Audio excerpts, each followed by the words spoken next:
जी, अस्सलाम वालेकुम बेटा।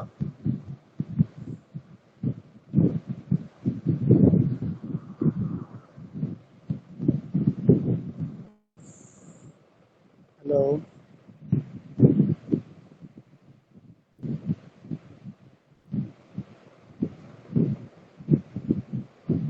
जी बेटा, आवाज़ आ रही है? जी सर।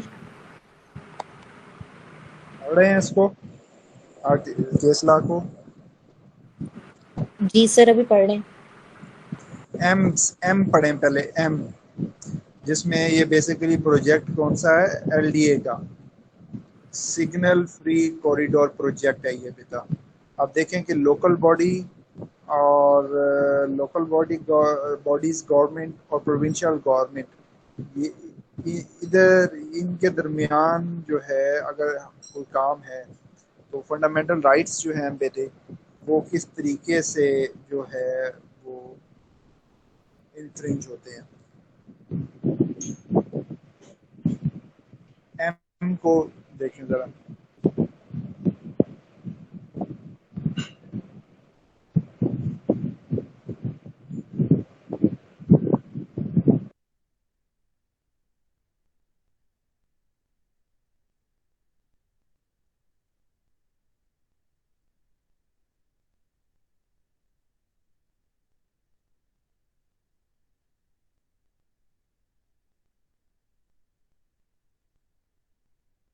हुई और उन्होंने कहा कि ये जो सिग्नल फ्री कॉरिडोर है, this is against the fundamental rights of the people. और कौन से फंडामेंटल राइट्स जो हैं इसके अंदर डिस्कस हुए हैं? आर्टिकल 9, 14, 17 एंड 25।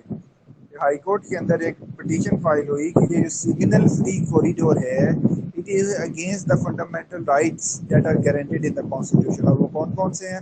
आर्टिकल 9, 14, 17 एंड 25। तो ये अगेंस्ट है, लेकिन यहाँ पर उन्होंने ये एस्टेब्लिश करना, सुप्रीम कोर्ट ने कहा, वो कहता है ठीक है अगेंस्ट है, लेकिन ये कहना बड़ा बताना बड़ा जरूरी है कि वो किस तरीके से अगेंस्ट है। मतलब सिर्फ ये कह देना है कि ये जो सिग्नल फ्री कॉरिडोर है इसको आप खत्म कर दें क्योंकि ये फंडामेंटल राइट्स के खिलाफ है, तो this is not sufficient until और unless you need to prove that how it is against the fundamental rights. और इसमें जब ये आगे चला मैटर, तो फिर सुप्रीम जो हाई कोर्ट थी उसने एलडीए के कुछ प्रोविजंस जो थे 6, 13, 13, 14, 15, 16, 18, 23, 28, 34, 35, 38, ये सारे एलडीए के जो प्रोविजंस थे इनको अनकॉन्स्टिट्यूशनल कह के जो है वो नल एंड वाइट कर दिया। और उसकी बुनियाद क्या रखी? 140 ए कॉन्स्टिट्यूशन का एक डॉक्यूमेंट है, कॉन्स्टिट्यूशन का प्रोविजन है जो ये कहता है कि प्रोविंशियल गवर्नमेंट जो है वो लोकल गवर्नमेंट जो है वो बनाएगी। और लोकल गवर्नमेंट एक्ट 2013 है, अब उसके अंदर अमेंड करके 19 का ये ले आए हैं इमरान खान। तो उसके तहत जो है अख्तियारात जो हैं वो डिवॉल्व होंगे। और दोनों जो लोकल गवर्नमेंट एक्ट 2013 है और जो एलडीए का जो एक्ट है, ये दोनों एक्ट की जो इंटरप्रिटेशन है वो हारमोनियस होगी। मतलब ये कि ऐसे दोनों जो है ये एलडीए भी और लोकल गवर्नमेंट भी आवाम की ही काम करने हैं इसने, तो वो आवाम के ही लिए काम कर रहे हैं। फिर इनकी जो इंटरप्रिटेशन होगी वो भी पब्लिक इंटरेस्ट में होगी। जी, सर कोई और इसमें कुछ ऐड करें इसमें? फाइनेंशियल फाइनेंशियल इशू भी था। क्या फाइनेंशियल इशू?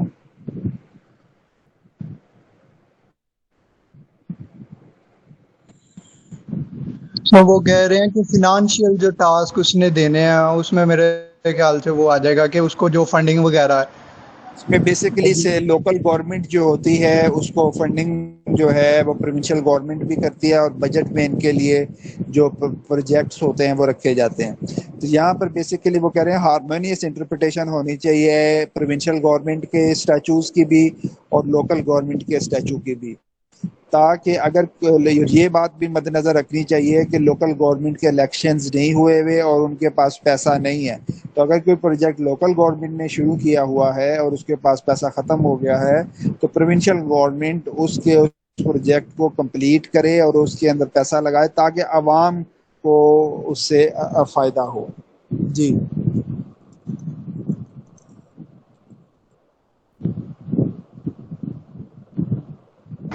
सर ये लोकल गवर्नमेंट गवर्नमेंट का एक पूरी दुनिया में जो डेवलपमेंटल वर्क होते हैं वो लोकल गवर्नमेंट ही परफॉर्म करती है।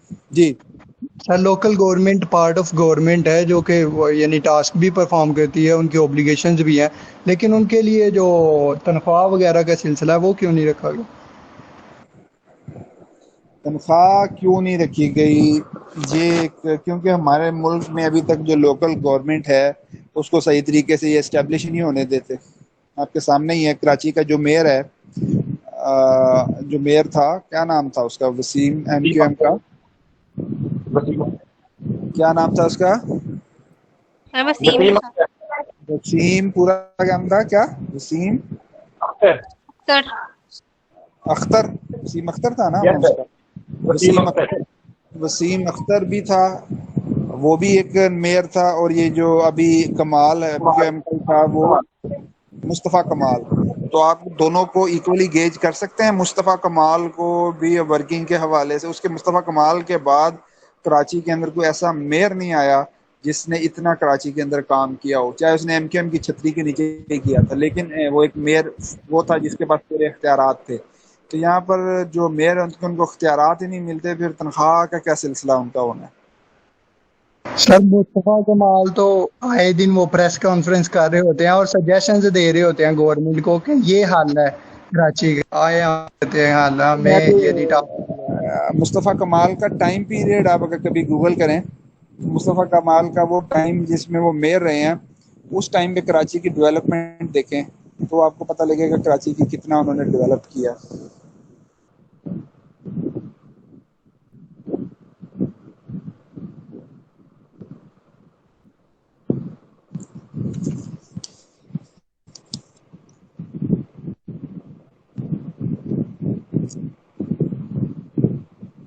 ये पॉइंट समझ आ गया आपको एम?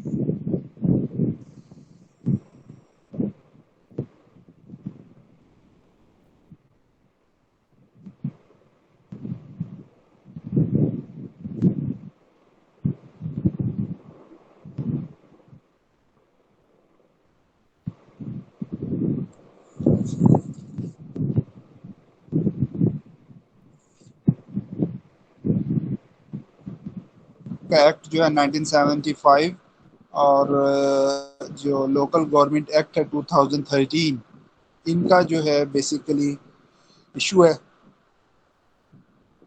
सर 148 कौन सा? कॉन्स्टिट्यूशन का आर्टिकल है 148 जिसके तहत लोकल गवर्नमेंट इस्टेब्लिश की जानी चाहिए। लोकल गवर्नमेंट के पास अख्तियारात जो है वो प्रोविंशियल गवर्नमेंट जो है उसको देने चाहिए, अख्तियारात भी देने चाहिए, डिवॉल्व करने चाहिए, ताकि पूरी दुनिया में जो डेवलपमेंटल वर्क होता है वो कौन करता है? Local government. सर ये जो आप बात कर रहे थे पहले कि ये जो प्रोविंशियल गवर्नमेंट है लोकल गवर्नमेंट को फंडिंग वगैरह, मतलब कि फंडिंग तो एक स्पेसिफिक टाइम के लिए उन्हें, मतलब इलेक्शन के बाद उन्हें दी जाती है, उसके अलहदा जो है मतलब कि जो उन्हें प्रोजेक्ट्स वगैरह दिए जाते हैं ताकि वो डेवलपमेंट कर सकें। लेकिन इस तरह का हमें अभी तक कोई कंसेप्ट नज़र नहीं आया अभी तक, क्योंकि इन्हें फंडिंग दी जाए तो बाद में जब इनके प्रोजेक्ट्स वगैरह स्टार्ट होते हैं तो जब इनके पास फंडिंग खत्म हो जाए तो ये इनके जो प्रोजेक्ट्स हैं वो रोक देते हैं। वो कहते हैं हमारे पास अब फंडिंग है ही नहीं, अभी मिली ही नहीं, जब न्यू इलेक्शन होंगे तो तब हमें इसकी फंडिंग मिलेगी तो तब हमें दोबारा इसे रिकंस्ट्रक्ट करेंगे। आप 747 पेज पर हैं, आपने जो सवाल किया 747 पेज पर हैं आप, 1747 पेज पे।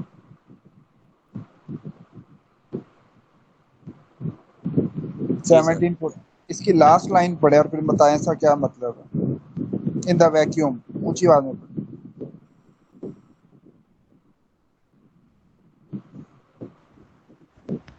पढ़े।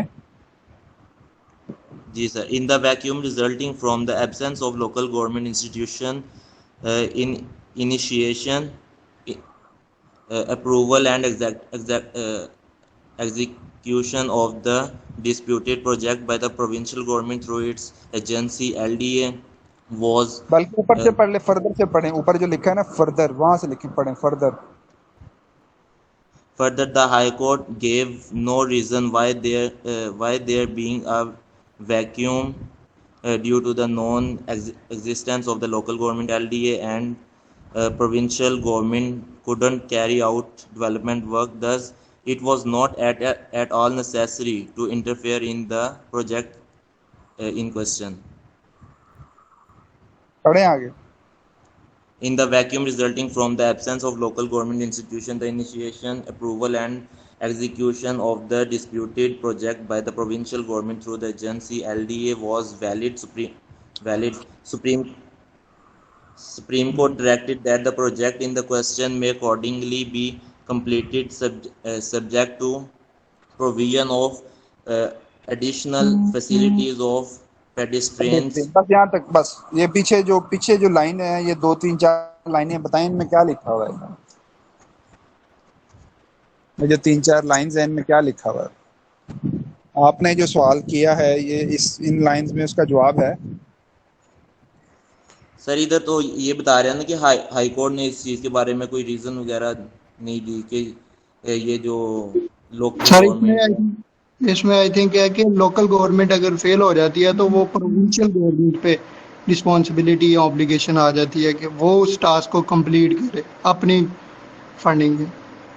जी बेटा, आप बताएं, आप जिसने सवाल किया था बेटा, आपको क्या समझ आई इन लाइंस की? सर जिस तरह हाजी साहब ने बताया कि वो प्रोविंशियल गवर्नमेंट पे आ जाता है, लेकिन मैं बात कर रहा हूँ अपने एरिया वगैरह की, लेकिन वहाँ पे जो भी ये कंस्ट्रक्शन वगैरह हो, तो अगर बात की जाए तो वो कहते हैं कि नेक्स्ट फंडिंग में जब न्यू इलेक्शन होंगे तो तब फंडिंग आएगी, तो तब हम करेंगे। यहाँ पर अब आप देख रहे हैं कि जो आखिरी लाइन है वही मैंने आपको बताई है कि सिस्टम ओवरऑल यही होता है। हमें तो सिस्टम की समझ आनी चाहिए ना। इन the vacuum resulting from the absence local government institution, क्या अगर लोकल गवर्नमेंट नहीं है या लोकल गवर्नमेंट के पास पैसा भी नहीं है, ऐसा भी कर लें। The initiation, approval and the execution of the disputed project by the provincial government through its agency LDA was valid। तो फिर प्रोविंशियल गवर्नमेंट उन प्रोजेक्ट्स को कंप्लीट कर सकती है, इसमें कोई हार्म नहीं है कि प्रोविंशियल गवर्नमेंट उन प्रोजेक्ट्स को ना कंप्लीट करे। अगर लोकल गवर्नमेंट ने कोई प्रोजेक्ट शुरू किया और उसका पैसे खत्म हो गए हैं या उनका टेन्योर खत्म हो गया है, तो फिर प्रोविंशियल गवर्नमेंट उनको एग्जीक्यूट कर सकती है। सर इसमें मैंडेटरी तो नहीं है ना, कर सकती है, अगर उनके पास पैसा है तो कर सकती है, अगर नहीं तो वो रिस्पॉन्सिबल तो नहीं है इस चीज के। प्रोविंशियल तो बेटा पैसा जिसको मिलता है रिस्पॉन्सिबल तो वो होता है ना, डेवलपमेंटल बजट जिसको मिला है वो ही रिस्पॉन्सिबल है।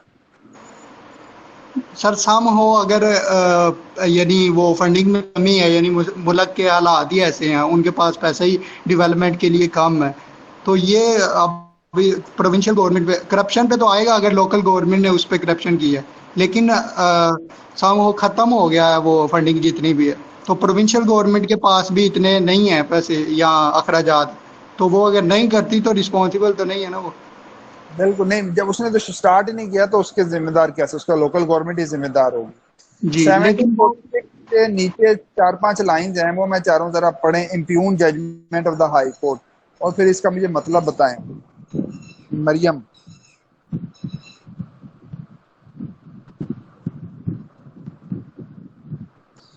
सेवनटीन 46 पर पेज पे impugned judgment of the high court did not discuss, यहाँ से स्टार्ट करें मरियम और बताएं मतलब क्या इन लाइंस का क्या मतलब। पेज नंबर है वही 1746।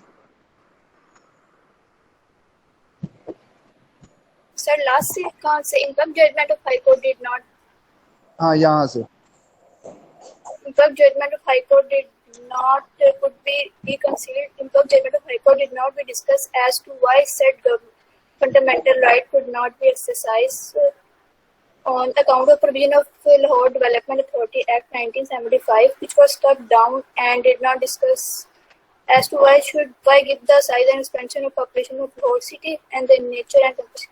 सर इसमें जब हाई कोर्ट ने वो डिस्कस नहीं था किया कि हम किस बिना पे कह सकते हैं कि फंडामेंटल राइट का वायलेशन हुई है, तो ये वो डिस्कस कर रहे हैं कि इन्होंने नहीं था पाया कि हाई कोर्ट ने कि किस बुनियाद पे जो है वो वायलेशन हुई, मतलब फंडामेंटल राइट की वायलेशन हुई है 140 आर्टिकल पे। तो कह रहे हैं एक तो उसका लाहौर सिटी का जो एक्सपेंशन पॉपुलेशन है वो भी ज्यादा, उसको भी डिस्कस नहीं किया गया था। उसके बाद जो इलेक्शन हुए थे जो लोकल गवर्नमेंट में जिनके पास पैसे वगैरह नहीं थे तो वो भी नहीं था डिस्कस किया गया।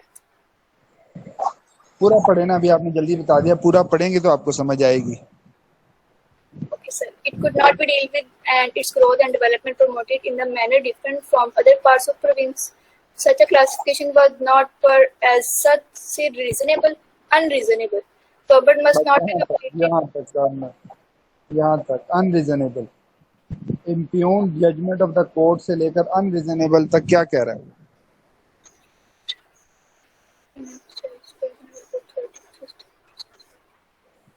size and expansion population.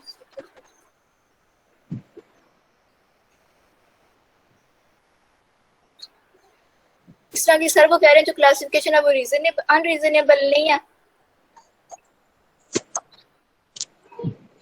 Unreasonable क्यों नहीं है? क्योंकि सर वो जो लाहौर सिटी का उन्होंने बताया हुआ है कि वो जो प्रॉब्लम नेचर है उसकी जो उसका पॉपुलेशन और जो उसका पूरा एरिया के हिसाब से है, वो जो उसकी नीड्स हैं वो नहीं पूरी हो रही। कोई और बच्चा? जवेरिया आप बताएं क्या इन लाइंस में क्या कह रहा है?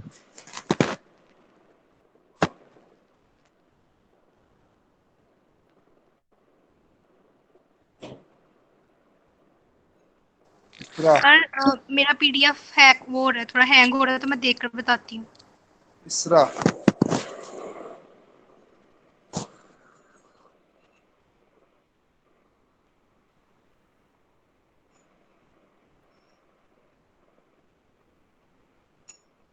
इन लाइंस में लाहौर की एक्सपेंशन के बारे में क्या सुप्रीम कोर्ट कह रही है कि लाहौर जो है वो एक मेगा सिटी है, लाहौर की प्रॉब्लम्स, लाहौर की नीड्स ज़्यादा हैं, and it could not be dealt with the growth of development promoted in manner different from the other parts of it.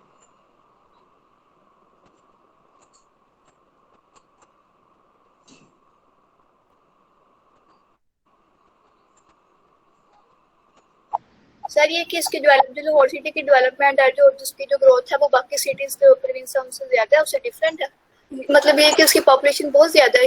Lahore city की पॉपुलेशन भी ज़्यादा है, वो मेगा सिटी भी है, तो इसलिए इसकी जो डेवलपमेंट है वो हम दूसरे जो प्रोविंसेस पार्ट्स हैं प्रोविंस के उस तरीके से इसकी डेवलपमेंट को नहीं देख सकते।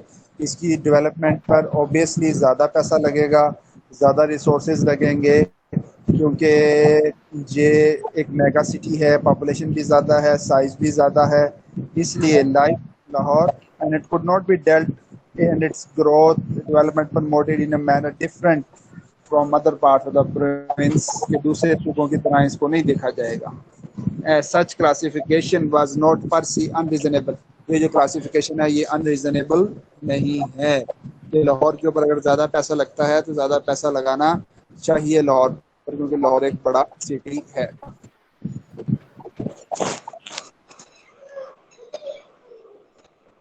क्लियर हो गया? जी सर।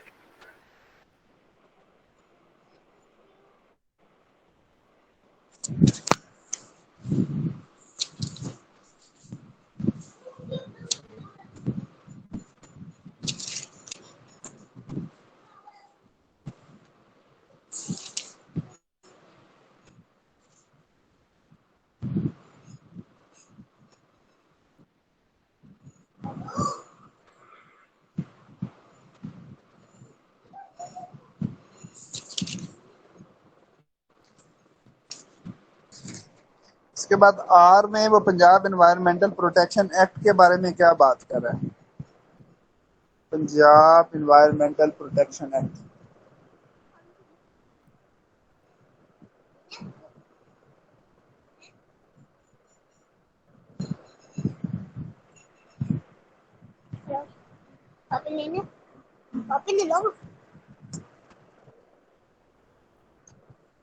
जी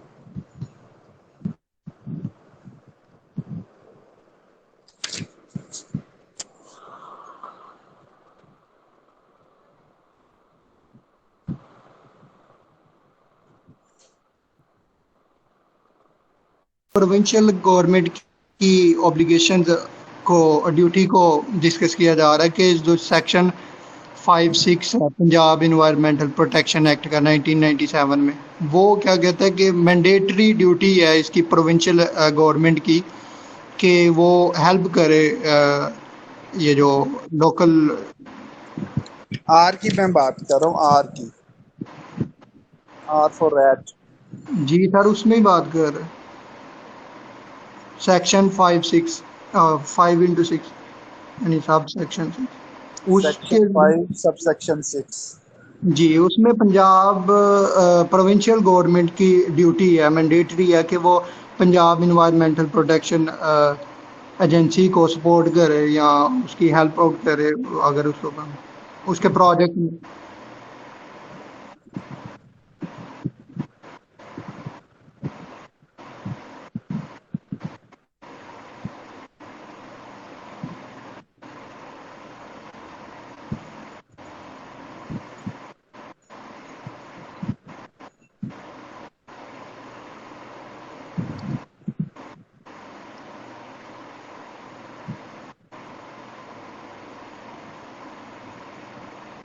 जी क्या कह रहे हैं?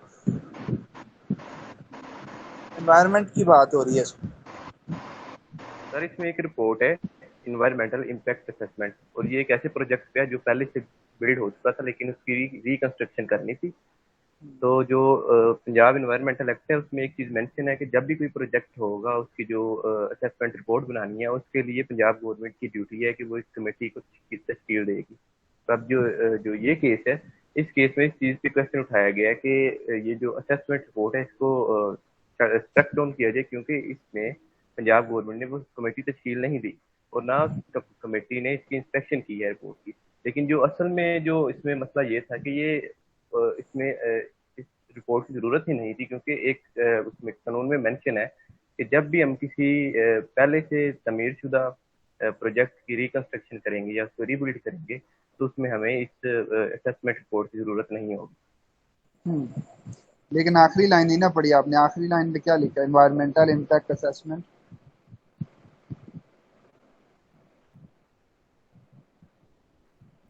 आखिरी लाइन में बताएं।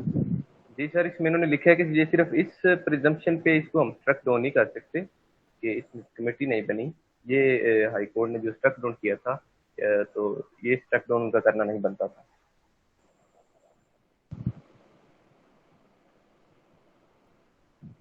समझ आ गई बेटा? सीआर ने बहुत अच्छा एक्सप्लेन किया है कि ये कि पंजाब गवर्नमेंट ये एक है इन्वायरमेंटल प्रोटेक्शन एजेंसी, और इसका जो एक्ट है वो पंजाब इन्वायरमेंटल प्रोटेक्शन एक्ट है 1997 का, जिसके तहत एक एजेंसी काम कर रही है जिसको कहते हैं पंजाब इन्वायरमेंटल प्रोटेक्शन एजेंसी। उनका ये लोगों के फंडामेंटल राइट्स के ख़िलाफ़ है कि आप कोई ऐसा डेवलपमेंट प्रोजेक्ट लाएं जिससे एनवायरनमेंट ख़राब हो। जब एनवायरनमेंट ख़राब होगा तो ऑब्वियसली लोगों के फंडामेंटल राइट्स जो हैं वो इन्फ्रिंज होंगे। तो यहाँ पर प्रोसीजर ये है कि पंजाब प्रोविंशियल गवर्नमेंट को लॉ ये इजाज़त देता है कि वो एक कमेटी बनाए और कोई भी प्रोजेक्ट स्टार्ट होने से पहले एनवायरनमेंट पर उस प्रोजेक्ट का क्या जो है वो इम्पैक्ट होगा, और वो कमेटी जो है एनवायरनमेंटल प्रोटेक्शन एजेंसी को असिस्ट करे एनवायरनमेंटल इम्पैक्ट ऑफ प्रोजेक्ट को देखने में कि उसका इम्पैक्ट क्या होगा। लेकिन यहाँ पर जैसे सीआर ने सही बताया कि यहाँ पर सीरियल 2 पार्ट डी स्केड्यूल 2 में ये बात मेंशन है रेगुलेशन 20 में कि जो रीबिल्डिंग और रिकंस्ट्रक्शन है एग्जिस्टिंग रोड्स की या एग्जिस्टिंग प्रोजेक्ट, वहाँ पर इसकी इम्पैक्ट की ज़रूरत नहीं है। तो लेकिन सुप्रीम कोर्ट ने कहा कि इसके बाद ज़रूरत होनी चाहिए, ताकि उसको आखिरी लाइन अगर आप पढ़ें, environmental impact assessment approval could not be struck down in the present case upon mere presumption और एप्रीहेंशन। तो उन्होंने कहा कि ज़रूर जो अगर वो रीविजिट भी कर रहे हैं, रीबिल्ड भी कर रहे हैं, तो वो एनवायरमेंटल इम्पैक्ट असेसमेंट ज़रूर करवा लें। क्लियर हो गया ये? बाकी उनके पास रेमेडीज़ थी, कॉन्स्टिट्यूशनल रेमेडी से पहले उनके पास अपील कर सकते थे एनवायरमेंटल ट्रिब्यूनल को, फिर सेकंड अपील जो है वो डिवीजन बेंच को कर सकते थे हाई कोर्ट के, और फिर वो कोई कॉन्स्टिट्यूशनल पिटीशन फाइल करते हैं हाई कोर्ट में। क्लियर हो गया ये पॉइंट के नहीं?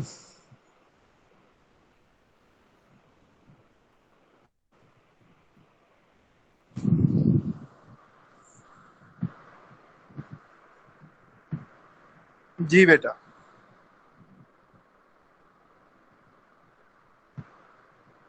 अब आपने मुझे इसकी एक असाइनमेंट बना के भेजनी है कि ये जो एलडीए और लोकल गवर्नमेंट एक्ट जो है, इनके जो प्रोजेक्ट है सिंगल कॉरिडोर प्रोजेक्ट जो है उसका फंडामेंटल राइट्स के साथ क्या ताल्लुक है, और ये जो एनवायरमेंटल एजेंसी जो है जो आज हमने पढ़ा है इसका फंडामेंटल राइट्स, इसका प्रोसीजर क्या होगा एनवायरमेंटल एजेंसी का काम करने का।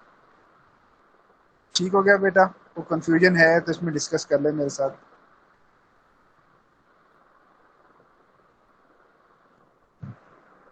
नेक्स्ट लेक्चर आपका मंडे को ना, मेरी असल में क्लास है, इस वजह मैं क्लास नहीं ले सका मंडे को आपकी, क्योंकि मंडे को मैंने एक यूनिवर्सिटी जाना होता है।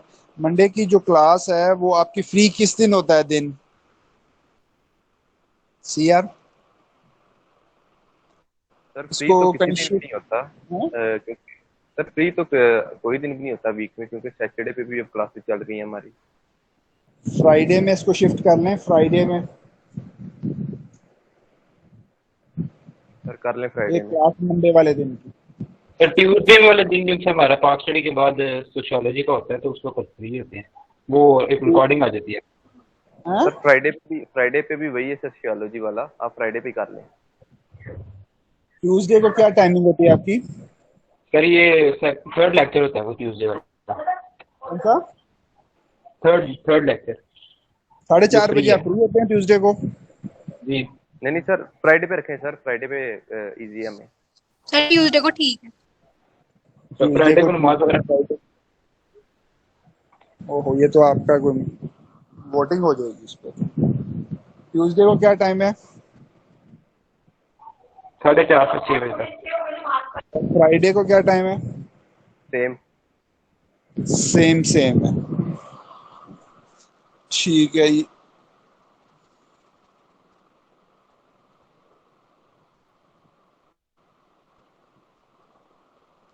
तो उससे पहले किसी क्लास होती है ट्यूसडे को? सर जवेद रहमान की पाक स्टडी की क्लास होती है। अच्छा, ट्यूसडे और फ्राइडे में आप लोग मिक्स हुए हैं कि ट्यूसडे को रखें कि फ्राइडे को रखें, इसका क्या हल करें फिर? सर आप खुद डिसाइड कर लें, ये 2 डेज हैं, दोनों पे जो आपको इजी लगता है उस पे रख लें। अच्छा चलो, मैं टाइम टेबल देख के तो फिर आपको बता दूंगा। क्लासेस शुरू हो गई हैं फिजिकल ना फर्स्ट ईयर की, तो फिर वो यूनिवर्सिटी में से फिर उस तरीके से लिया नहीं जाता लेक्चर। सर ये वाली असाइनमेंट कल सबमिट करनी? ये मंडे तक। सर एक दो क्वेश्चन अगर दोबारा रिपीट कर ले तो नोट डाउन कर लो। हैं? क्वेश्चन फिर आपने रिपीट कर दे, नोट डाउन कर ले। तो ये जो प्रोजेक्ट्स थे एलडीए के और लोकल गवर्नमेंट एक्ट 2013, ये इन प्रोजेक्ट्स का फंडामेंटल राइट्स के साथ क्या ताल्लुक था according to this case law? और एनवायरमेंटल प्रोटेक्शन एजेंसी जो है फंडामेंटल राइट्स के बारे में क्या कहती है?